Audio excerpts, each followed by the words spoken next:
So today we are doing the May-June 2023 paper 1 variant 2. So let's get started. Question 1, it says which factor of production is needed first in order to set up a new business? The correct answer for this is B, enterprise.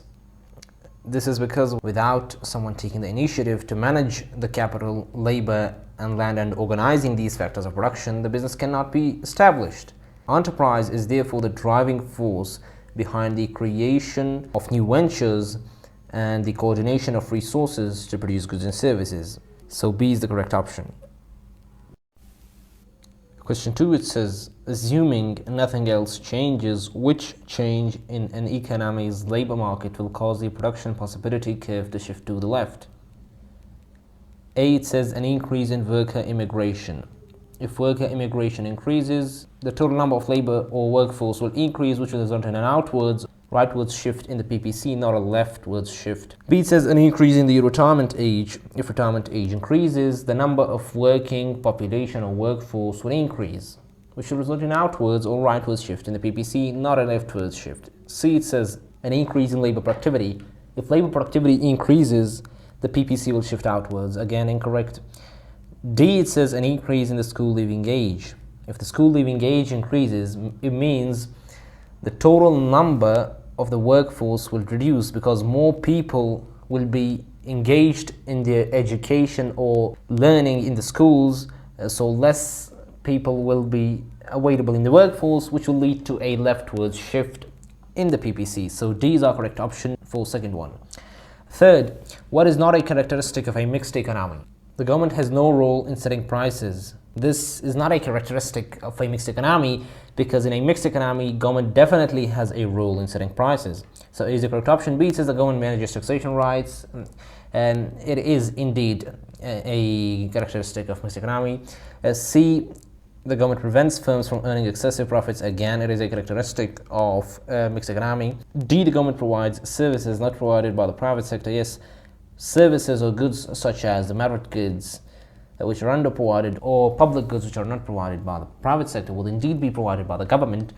So D is indeed a characteristic of a mixed economy. A is not a characteristic of a mixed economy because in a mixed economy the government definitely has a role in setting prices, and he has said that government has no role in setting prices, so definitely it is not a characteristic of a mixed economy. So A is our correct option for 3. 4, what is not likely to result from the use of division of labor?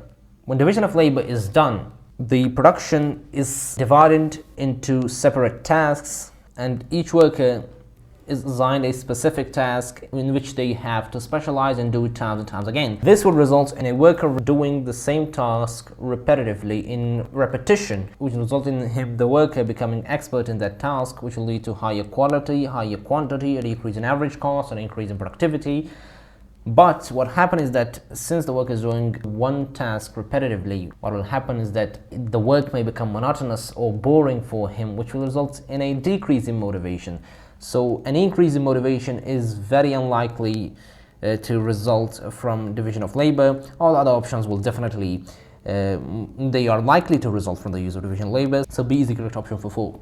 5, it says price plays a number of functions in the allocation of resources. Which statement best illustrates the function that relies upon consumer choice, sometimes known as the incentivizing function?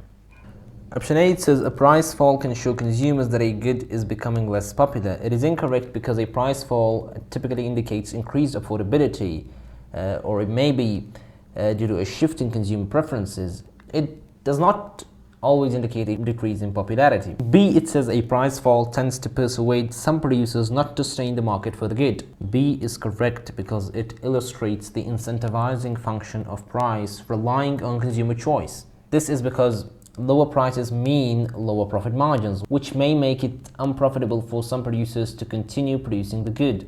C, it says a price rise means consumers cannot afford to buy so much of a good. It is incorrect because a price rise does not necessarily mean consumers cannot afford to buy as much of a good. It may indicate increased demand or scarcity of the good leading to higher prices, but not necessarily reduced affordability. D, it says a price rise tends to reduce competitiveness in the market for a good. It is incorrect because a price rise does not necessarily reduce competitiveness in the market for a good. it may incentivize more producers to enter the market to capitalize on higher profits, thus increasing competition. So B is our correct option because it correctly illustrates the incentivizing function which is mentioned in the question. So B is the correct option for 5. 6 it says, which pair of products are substitutes both in consumption and production? A. Barley and cotton. Now, barley and cotton are not substitutes in consumption. They have very, very different purposes. Similarly, the land and the resources required for the cultivation of barley and cotton are very different, so they can also not be considered substitutes in production. B, it says gold and silver. Gold and silver are indeed substitutes in consumption because they are both used in jewelry, so if the price of one rises, the other may be preferred. So yeah, they are indeed substitutes in consumption. However, when it comes to production, gold and silver, they have very different industrial purposes. So gold may be used in processes in which silver cannot be used. Similarly, silver may be used in processes in which gold cannot be used. This means they are not substitutes in production, they are only substitutes in consumption. C. Soap and toothpaste. Some consumers may prefer soap to maintain their oral hygiene over toothpaste. So yes, they can be considered substitutes in consumption. When it comes to production, they cannot be substituted easily because both of these use very much different raw materials and ingredients. So yeah, they are not substitutes in production. D, it says spinach and cabbage. Spinach and cabbage are very similar to each other. So they are mostly used in salads and as vegetables. So if spinach were to become expensive, the demand for cabbage will rise because cabbage will be more cheaper relative to spinach. So yeah, spinach and cabbage are definitely substitutes in consumption. As far as production is concerned, spinach and cabbage can be grown and cultivated on the same land and with the same resources and with the same soil. Because they are very similar in their composition and their cultivation. So yeah, they are also considered substitutes in production. So D is the correct option for 6. 7. There is a worldwide shortage of oil. The diagram shows the consumption and production of oil, billion tons for selected countries. What can be concluded from the diagram? In Britain, oil has 0 opportunity cost. This is incorrect. If the production and consumption are equal, this doesn't have to do anything with the opportunity cost. B, in Japan there is self-sufficiency in oil. Japan has a consumption about 0.2 billion tons, but it has no production. How is Japan self-sufficient? So B is incorrect. C, in Russia there is no shortage of oil. That's correct because we can see here that the production of Russia, which is shown by this gray box, is much greater than this small darker box which is consumption. So production of Russia exceeds the consumption of Russia. This means there is indeed no shortage of oil in Russia. So C is our correct option. D, it says in the United States rationing is the only solution to oil shortage. And while rationing could be considered a solution to the oil shortage by only providing it to areas where it is most needed, but it's not the only solution. The United States could import the oil to fulfill its total consumption. So C is our correct answer for 7. 8, it says the cross elasticity of demand between bus travel and rail travel is +2. A rise in the price of bus fares caused the demand for rail travel to rise by 10%. What change in bus fares would have caused this? So we are given the XCD, which is +2, and we are also given the demand of rail travel, which increased by 10% in response to a rise in the price of bus. So a rise in the price of bus can be considered X. Now to calculate the value of X, we will take X, we multiply X by 2, we get 2X, and which means 2X equal to 10%. We can further calculate the value of X by dividing 10 by 2, which will give us X equals 5%.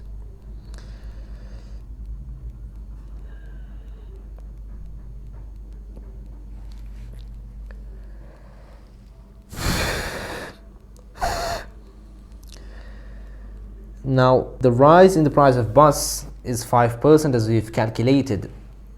Now, from all these options, we have to calculate the change in price for all these options. For B, the rise in price is 3 cents, as we can see, which gives us a percentage of 10%. Therefore, B is incorrect because we've calculated that the rise in price must be equal to 5%. For C, the price increased by 5 cents from 40 cents, which gives us a percentage change of nearly 11%. So again, it's not equal to 5%, so it's incorrect. In D, the price increased by 10 from 50, so to calculate the percentage change, we divide 10 by 50 and multiply it by 100, we get 20%, and 20% is also greater than 5%, so D is also incorrect. As far as A is concerned, the change is 1 here, and we divide it by 20 to get the percentage change, which is 5%. Therefore, A is our correct option. Moving forward, question 9 says a change in the price of a good causes an increase in the quantity demanded of the good. What would be the nature of the good and the direction of price change for this to be certain to happen? A change in the price of the good increased the quantity demanded, which means if the quantity demanded increased due to the price of the good, then the price must have fallen. Therefore, option A or option C is correct. Would it be an inferior good or a normal good? How would we know that?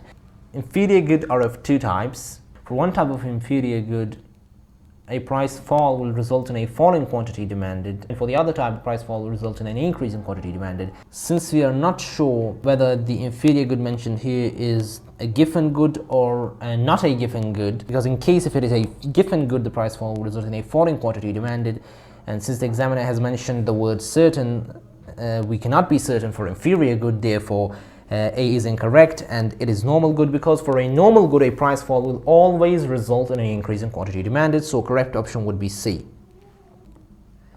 Then it says a specific tax is placed upon each bottle of perfume sold. In the diagram, S is the supply curve before tax, ST is the supply curve after tax. The vertical distance between these supply curves will be our per unit tax, and multiplying this per unit tax with the quantity demanded will give us the total tax paid, which gives us this rectangle PRWT.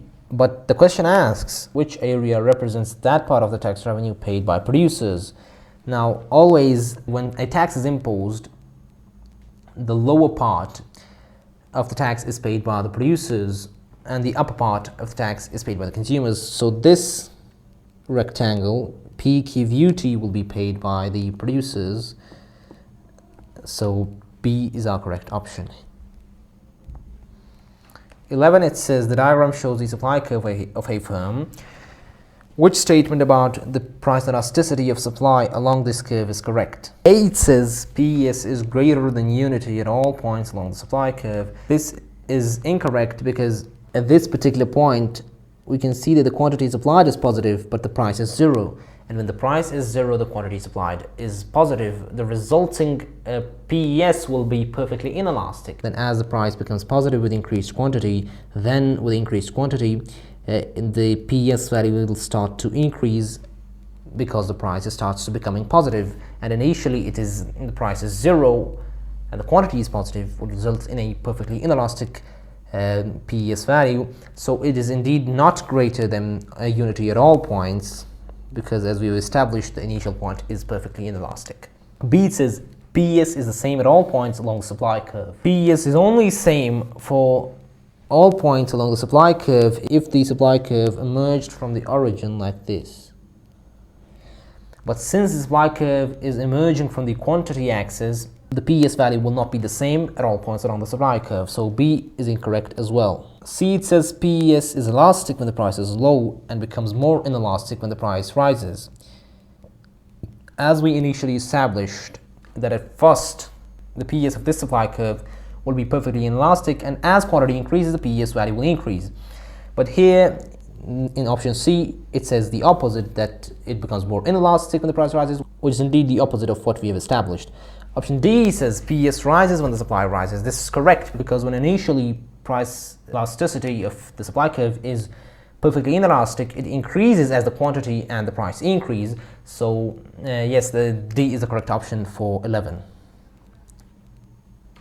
12 it says the diagram shows the market for electric cars with X as the initial equilibrium. What will be the new equilibrium when the price of electric car batteries falls? Since electric car batteries are needed in the production of electric car, and when their price falls, it will result in a lower cost of production for electric cars. And since lower cost of production means that at each and every price level producers can supply more, this will shift the supply curve outwards from S to S2. The second point mentioned here is that consumers become more environmentally aware. When they become more environmentally aware, they will prefer electric cars more because they are more concerned about the environment. Thus, the demand for electric cars will increase as the consumer preference changes, as mentioned in the question. So demand will shift to D2 for electric cars. And since we can see the initial equilibrium is at point X, a shift in the supply curve will mean S2 is our new supply curve, and a shift in the demand curve will mean D2 is our new demand curve. So where the D2 and the S2 intersects, there will be our new equilibrium, which is C. So C is our correct option. 13 it says, what would cause a market disequilibrium? A, when a decrease in the demand for a product leads to a price fall that results in some producers leaving the market. It will result in a market equilibrium, not a disequilibrium. So if the demand were to decrease, if initially this quantity of goods was supplied due to a reduction in demand, the producers that produced this quantity will have to leave the market, which will result in a new equilibrium attained at this point. So it results in an equilibrium, not a disequilibrium. B, it says when a decrease in the demand for a product leads to some producers being unable to sell products at the current price. Option B is correct, because let's make a diagram to illustrate it better. So if this is D1 and the demand decreases to D2, the new price that will result from a decreased demand will be equal to P2. At a price of P2, so producers can supply Q1 quantity. As we can see, the demand at P2 is equal to Q2. So the producers will not be able to sell this Q1, Q2 quantity at a price of P2, which will result in a disequilibrium of an excess demand, which is equal to Q1, Q2, because the demand at the current price P2 exceeds the supply, resulting in a disequilibrium, a excess demand or shortage equal to Q1, Q2. So therefore, B is our correct option for 13. C, it says when a decrease in the supply of a product leads to a price rise that results in the market for the product clearing, and if the market for the product is clearing, it definitely means an equilibrium has been achieved. It does not indicate a market disequilibrium, so C is incorrect.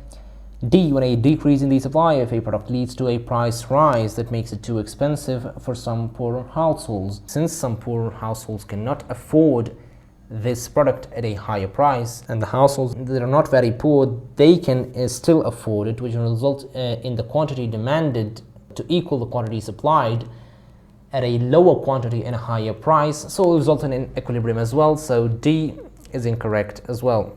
14, it says in the diagram, area OP1 M1 Q1 is equal to area OP2 M2 Q2. What is the value of the PED if the price is halved from P1 to P2? As we can see that here they've drawn a parabola curve, and whenever there's a parabola curve, we know that the PED will be equal to 1 whenever the demand curve is shaped like a parabola, like this shape that I've drawn here. The PED will be equal to 1 throughout the curve, no matter how much the price is reduced or how much the price is increased. So A is our correct option. Whenever the demand curve is drawn in this parabola shape, remember that the PED for this is unitary elastic and the PED for this is equal to 1. You need to keep this in mind if such diagram is drawn and such a question comes. You just need to keep this in mind. You don't need to consider the details given here.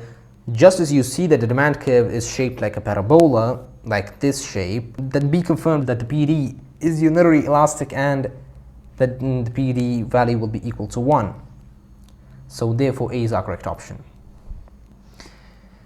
15, it says, the table shows changes in a consumer's expenditure on various goods when her income increases from $20,000 to $24,000. Assuming all else remains unchanged, for which goods is the consumer's income elasticity of demand greater than 1? For this, we first need to calculate the percentage change in income, and the change in income was 4,000. To calculate the percentage change, we divide the 4,000 by the initial income, which is 20,000. We multiply it by 100. This gives us a percentage increase of 20%. Now we've got the percentage increase in the income. For the income elasticity of demand to be greater than 1, the percentage change in quantity demanded must be greater than the percentage change in income. To have an income elasticity of demand that is greater than 1, the percentage change in quantity demanded here should be greater than 20%. So let's see which of these goods has a percentage change in quantity demanded that is greater than 20%. And for W, we can see that, and another thing is that we can assume this amount spent as the quantity demanded, and the change in this, we can assume it as the percentage change in the quantity demanded. For W, the amount spent reduced by $4. So 4 divided by 100, which is the initial amount spent, times 100, will give us 4%, which is smaller than 20%. So W does not have YED greater than 1. For X, it remained the same, so there was 0% change in X. Again, when there's a 0% change, it's less than 20%. For X also, the YED will not be greater than 1. For Y, we can see that 24 is the change. We divide it by 200 and multiply it by 100, which gives us a percentage change of 12%. Again, it is smaller than 20%, so it will not have a YED of greater than 1. So Y is not also our answer. Z, for Z, we can see that the amount spent rose by 48. And the initial amount was 200. When we multiply this by 100, we get a percentage increase in the quantity demanded of 24%. And since the quantity demanded increased by 24%, which is greater than the increase in the income 20%, hence for good Z only, the income elasticity will be greater than 1. So D is our correct option in this case. 16, it says, which combination of government measure is most likely to increase the consumption of a merit good? To increase the consumption of a merit good, the government will definitely set an effective maximum price. Effective maximum price is always set below the market equilibrium price. So if maximum price is set here, initially consumption was here, and due to the maximum price it increased by this amount. The second measure for increasing the merit goods consumption would indeed be a subsidy, because a subsidy will shift the supply curve outwards. When the supply curve shifts outwards from S1 to S2, for example, the initial quantity consumed is at Q1, but after the subsidy imposition, the supply curve shifts outwards, resulting in the quantity demanded to increase from Q1 to Q2. So subsidy will also increase the consumption of a merit good. So now we have two options that will increase the consumption of a merit good. One is by imposing an effective maximum price, and the second is by paying producers a subsidy. Therefore, setting an effective maximum price on a product and paying producers a subsidy, A is our correct option. 17, it says the table contains some figures from the balance of payments account of the United States for a given year. What cannot be concluded about the US trade from the table? We can see that the examiner has written cannot in bold, so you need to pay heed to this thing. He's asking what cannot be concluded about US trade from the table. A, it says exported services were valued at over $477,428. Yes, it is correct, because we can see that the import of services is 477,428, but still the balance of trade in services is positive. This means the exported services must have been greater than the 477428 value of imports in services to result a positive balance of trade in services. So A is incorrect. B says imported goods were valued at 1,632,639. This can also be concluded from the table, because we can see from the table that the export of goods was equal to 1,632,639. And the balance of trading goods is negative, which means the imports must have been greater and over 1,632,639 for us to get a balance of trading goods as a negative value. So it can also be concluded, therefore it's incorrect. C, it says the value of exported services was less than the value of exported goods. Yes, this can also be concluded. We can see export of goods is 1.6 million. By adding import of services, the balance of trading services, we'll get export of services, which is roughly about 700,000, which is lesser than the export of goods, which is 1.6 million. So C is also incorrect, because this can be concluded from the table. D, there was an overall current account deficit. We cannot conclude from this table that there was a current account deficit, because the secondary income section and the primary income section must also be considered to calculate the final value of the current account. So this cannot be concluded from this table. So D is our correct option. 18, it says which change is shown directly by the use of aggregate demand and aggregate supply analysis.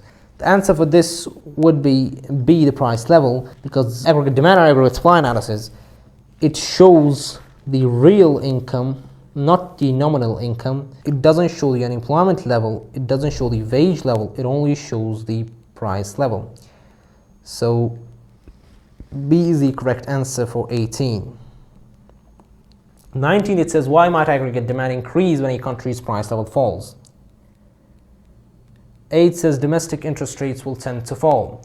This is correct, because if interest rates fall, people will borrow more loans and they'll spend more. As a result, the aggregate demand will rise. So A is our correct option. B, it says imports become more price competitive. If imports become more price competitive, people will buy more imports, and when they buy more imports, the aggregate demand will fall, because imports is a negative component of the aggregate demand, and an increase in imports always results in a fall in the aggregate demand. So B is incorrect. C, it says real incomes fall. If real incomes fall, people will demand less, aggregate demand will fall. Therefore C is incorrect as well. Option D is incorrect, because when the price level falls, the real income increases, the purchasing power of money increases, it will not fall, and they've said that the purchasing power of savings falls. Therefore D is incorrect as well.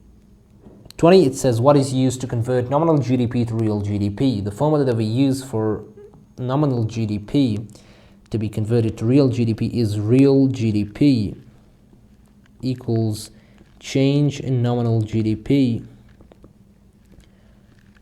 multiplied by base year index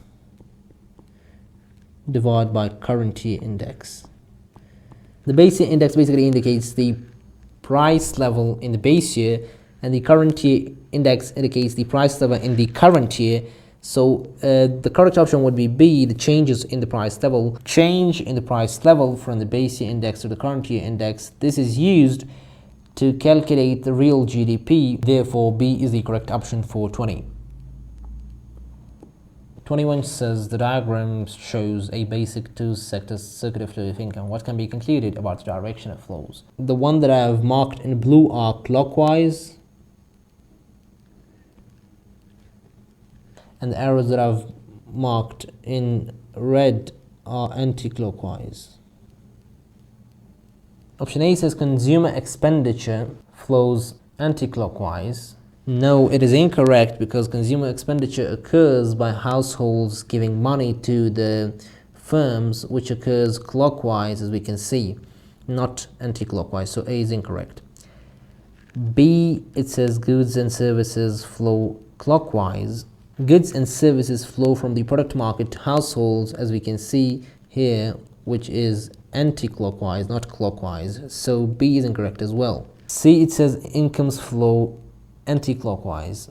Incomes will flow from firms to the factor market, which is clockwise, not anti-clockwise, so C is incorrect as well. Finally, D, it says resources flow anti-clockwise. Resources will flow from the effector market to the firms, which is indeed anti-clockwise, as we can see here, so D is our correct option.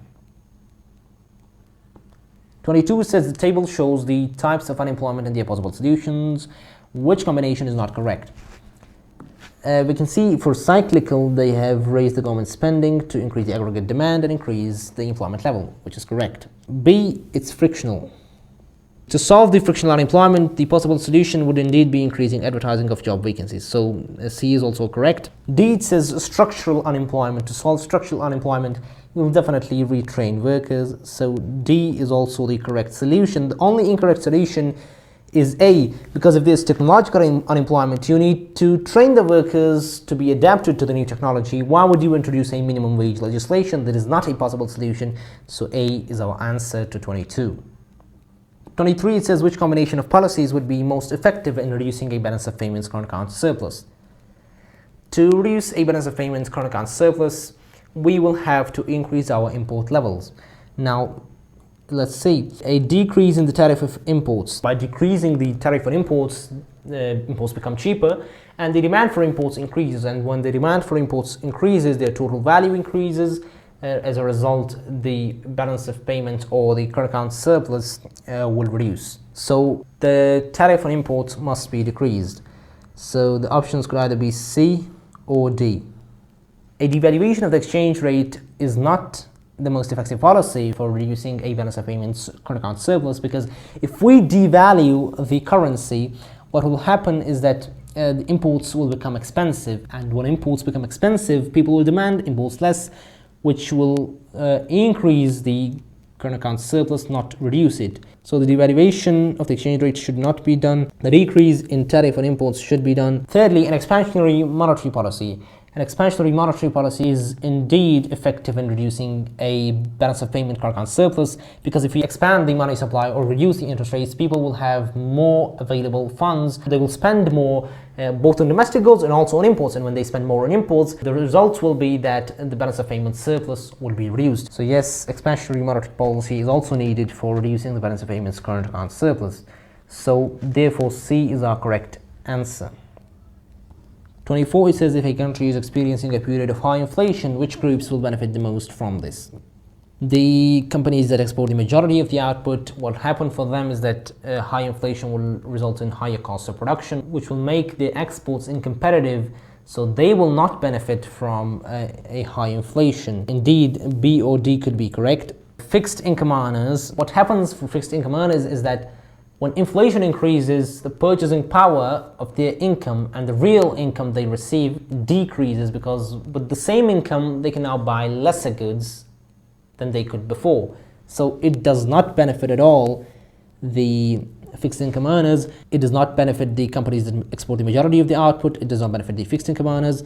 As for those with higher debts, what happens is that when the inflation increases, the value of the money that they are repaying to repay their debts, the value of this money decreases, which means the money they received as debt had a higher value, but now what they are repaying is of lower value, so they did benefit from a higher inflation. So those with high debts would indeed benefit from high inflation. Therefore, option D is our correct answer. 25, it says, what will definitely change a country's terms of trade?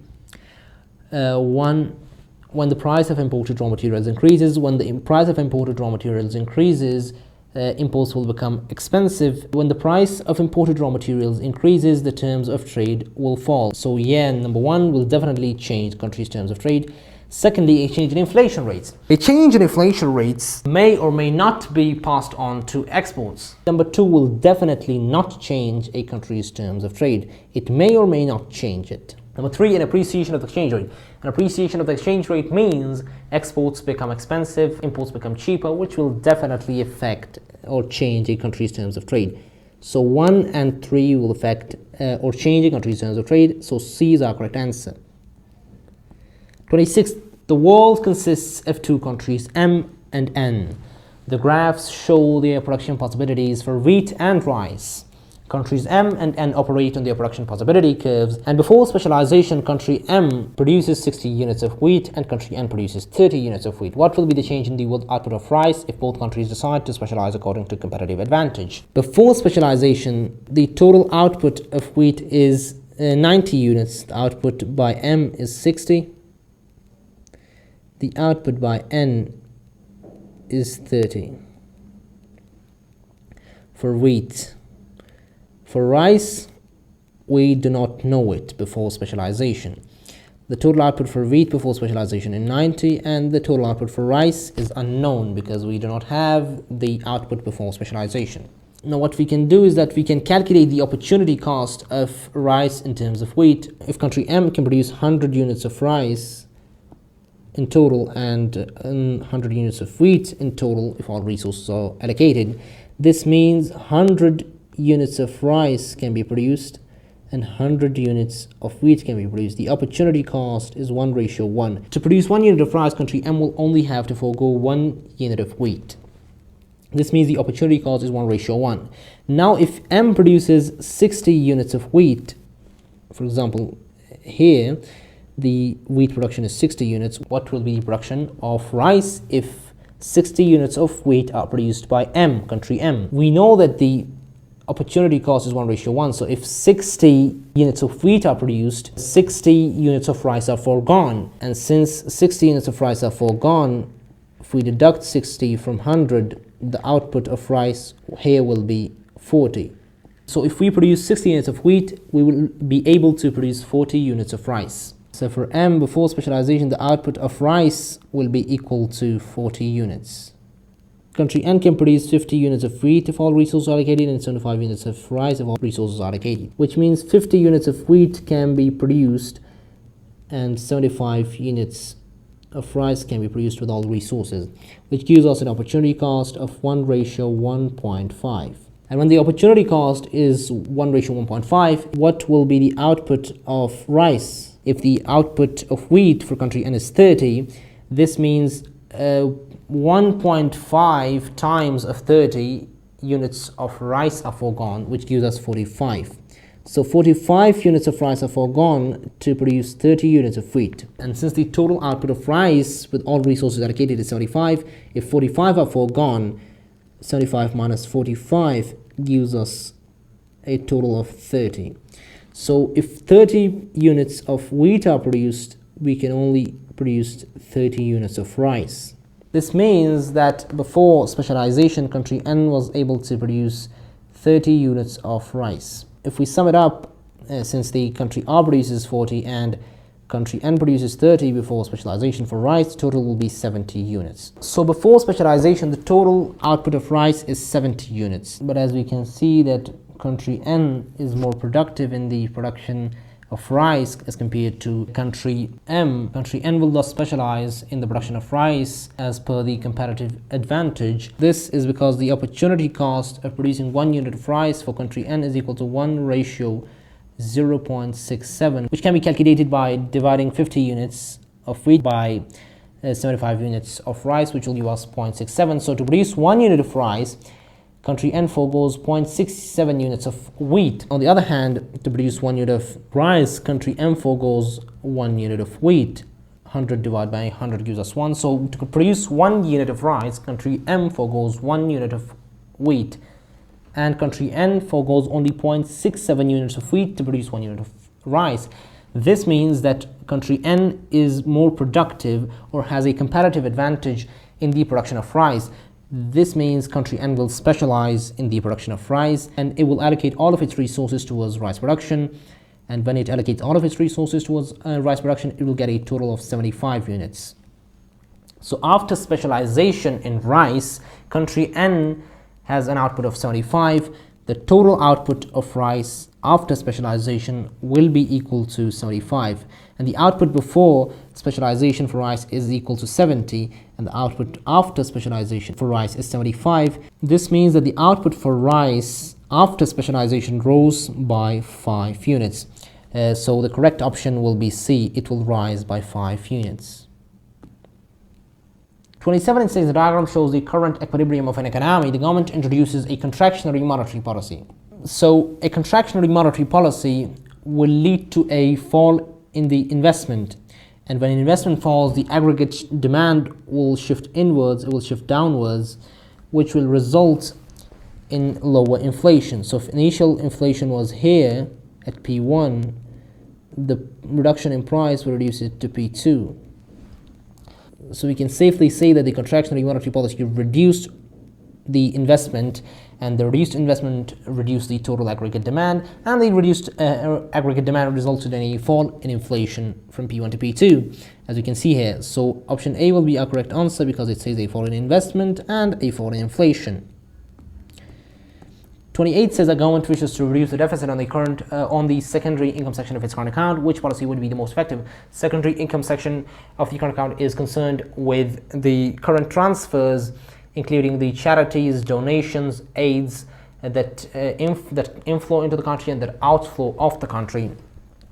So anything that is related to aids, charities, and donations will be recorded in the secondary income section of its current account. We can see A and B are mentioning exports and imports, which are not recorded in the secondary income section, so it will not reduce the deficit in the secondary income section. C, a reduction in the number of migrant workers allowed into the country. It is not again related to the secondary income section. D, a reduction in overseas aid donations. If we reduce the outflow of overseas aid donations, we will be able to reduce the deficit on the secondary income section, so D is our correct answer. 29, it says the supply side policies can be used to correct cost push inflation. Which policy would best achieve this aim in the long run?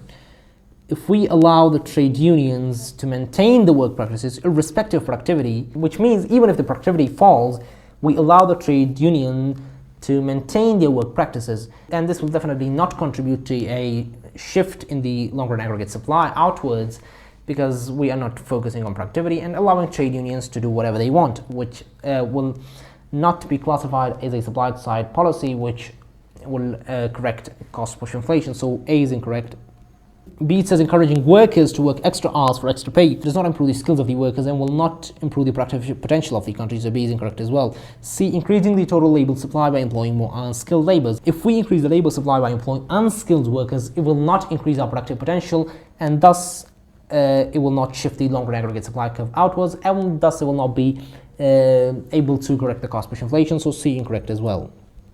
D, supporting the replacement of labor-man machines by the use of robots would mean robots are more productive than labor-man machines, which will result in the productive potential of the country to increase, the long-run aggregate supply to shift outwards, and thus cost push inflation will be corrected and controlled successfully. So option D is correct. 30 and the last MCQ. It says economic growth leads to increased levels of income and consumption per capita for the adult population. So here we can see that the economic growth is occurring and levels of income and consumption per capita are increasing. Which circumstances are needed for this to happen in an economy? A, it says a change in technology that maintains the same level of output. If the same level of output is maintained, the economic growth will not occur. So A is incorrect. B, an increase in economic efficiency through higher productivity of factor inputs. This is correct because when higher productivity of factor inputs result in the economic efficiency to increase, this results in higher economic growth, which will lead to increased levels of income and consumption per capita. C, a policy of progressive taxation to reduce inequalities. This policy will definitely reduce inequalities, but it will not be able to increase economic growth. This is because when we impose a progressive taxation, what happens is that the disposable income falls. When the disposable income falls, spending reduces and the aggregate demand falls. And when the aggregate demand falls, economic growth will reduce, it will not increase. So C is incorrect as well. D, it says a rise in the size of the working population due to immigration. This change will result in economic growth, but since it increases the total number or the total size of the population, it will not increase the consumption per capita, because an increase in economic growth is balanced out by the increase in the population. So the consumption per capita will stay the same, or it may reduce, but it will not increase. So therefore D is not the correct answer, and B is our correct answer for 30. So this is all for today. Hope you liked it, hope you understood it, and let's meet in the next video.